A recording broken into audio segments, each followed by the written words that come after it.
शहर की कच्ची बस्ती में एक गरीब मजदूर कालू रहा करता था। कालू के घर में उसकी पत्नी जानकी थी। जानकी लोगों के घरों में झाड़ू पोछा करके कुछ पैसे कमा लेती थी और वहीं कालू किसी तरह मेहनत मजदूरी करके 2 वक्त की रोटी का जुगाड़ कर लेता था। कुछ दिनों से हो रही बारिश के कारण कालू की मजदूरी बंद हो गई थी। अरे जानकी, इस बार तो बरसात ने हद ही कर दी, रुकने का नाम ही नहीं ले रही। कुछ समझ में नहीं आ रहा, अगर इसी तरह काम पर नहीं गया तो 2 वक्त की रोटी का जुगाड़ कैसे होगा। अरे तुम चिंता क्यों करते हो, बारिश का क्या है, 1 आध दिन में रुक जाएगी और उसके बाद में फिर से काम शुरू हो जाएगा। अरे 3 दिन तो हो गए, बरसात तो रुक ही नहीं रही है और आगे भी रुकने के कोई आसार नहीं दिख रहे। तो क्या हुआ, तुम्हारा काम बंद हुआ है ना? मैं तो अभी भी लोगों के घर झाड़ू पोछा करने जाती ही हूँ। मेरे पगार से कुछ दिन तो निकल ही जाएंगे। अरे घर का खर्चा तो हम किसी तरह चला लेंगे जानकी, लेकिन ये जो छत टपक रही है इसका क्या करेंगे? ये बात तो आपकी सही है। हमारी झोपड़ी अब काफी पुरानी हो चुकी है और इसके छप्पर में भी कई सारे छेद हो गए हैं। रात भर पानी टपकता रहता है। अरे मैं भी इसी बात से बहुत परेशान रहता हूँ। कहीं किसी दिन ज्यादा बारिश आ गई तो हमारी झोपड़ी टूटकर बिखर ना जाए। राम राम राम, ऐसी अशुभ बातें क्यों करते हो? अरे ऐसा कुछ नहीं होने वाला। ये झोपड़ी ही तो हमारा सब कुछ है। अगर यही नहीं रही तो हम जाएंगे कहाँ?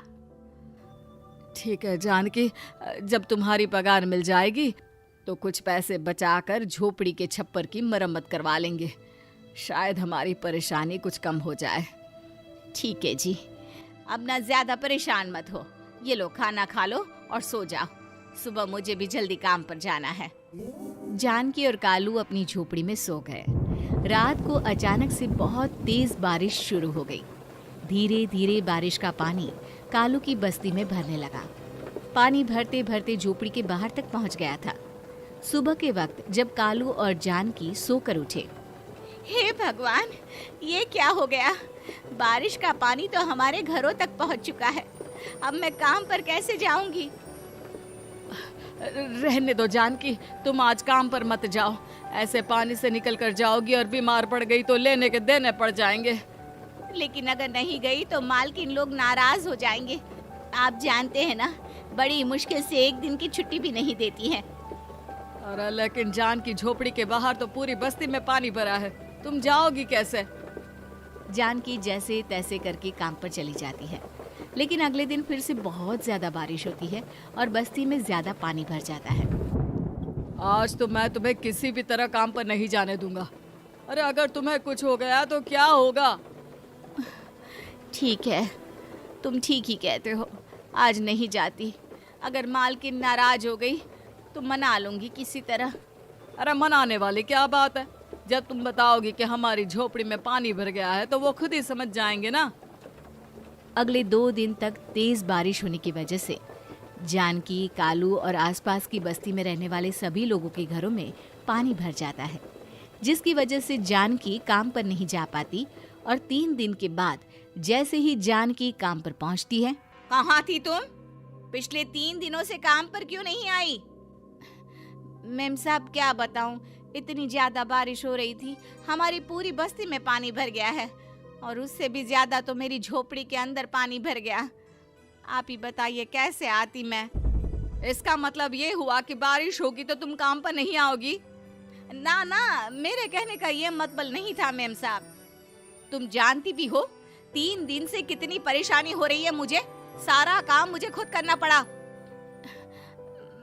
माफ कर दीजिए मालकिन जी, पर मैं क्या करती, आने के लिए रास्ता ही नहीं था, सब जगह पानी भरा हुआ था। बहाने तो तुझे बहुत बनाने आते हैं। जानकी देख, अगर अगली बार ऐसा किया ना तो फिर काम से हमेशा के लिए छुट्टी। अरे ना ना मालकिन, ऐसा मत कीजिए।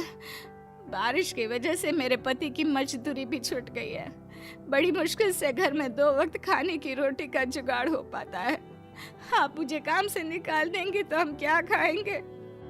अगर इतनी ही चिंता है तो फिर रोजाना काम पर आया करो। चलो अब जल्दी से जाकर घर का सारा काम करो। बारिश रुकने का नाम ही नहीं ले रही थी।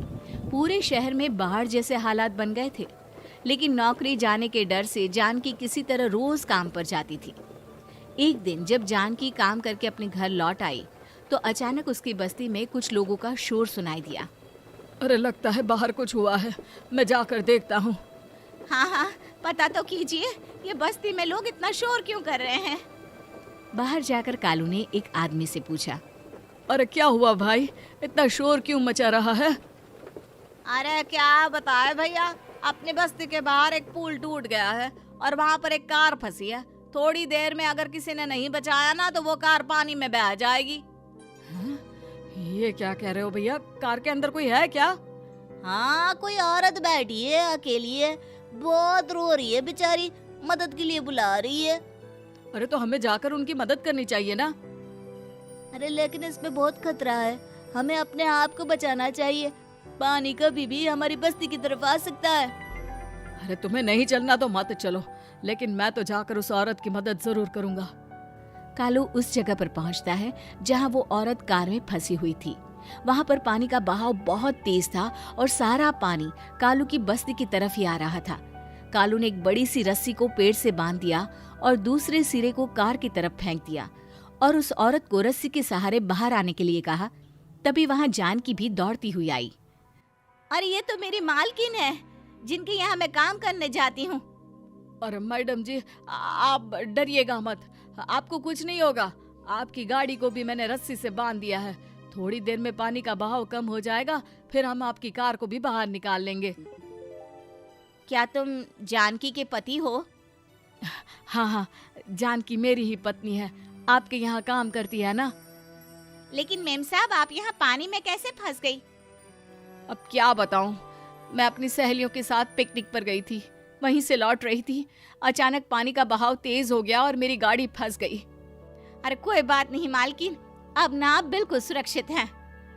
मैं तो बहुत बुरी तरह डर गई थी, कब से मदद के लिए चिल्ला रही थी, लेकिन कोई मेरी मदद के लिए नहीं आया। भला हो तुम्हारा पति का जिसने मेरी जान बचा ली। लेकिन जानकी, मैंने तुम्हारे साथ बहुत गलत व्यवहार किया।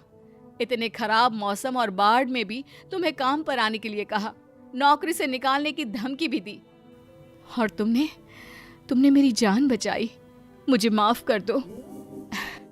अरे कोई बात नहीं मालकिन, आपकी जान बचाना तो हमारा धर्म था। देखो जानकी, तुम्हारी झोपड़ी में जो भी नुकसान हुआ है उसके लिए मैं तुम्हें पैसे दूंगी। आज तुम्हारे पति ने मेरी जान बचाई है और आज के बाद मैं तुम्हें कभी भी नौकरी से निकालने की धमकी नहीं दूंगी। आज मैं तुम्हारी परेशानी को अच्छी तरह समझ चुकी हूँ। हम जैसे पैसे वाले लोगों के लिए अपने घर में बैठकर बारिश का मजा लेना बहुत आसान है, लेकिन तुम गरीब लोगों के लिए बाढ़ और बारिश काफी परेशानी खड़ी कर देते हैं। ये बात मुझे आज अच्छी तरह समझ आ गई है।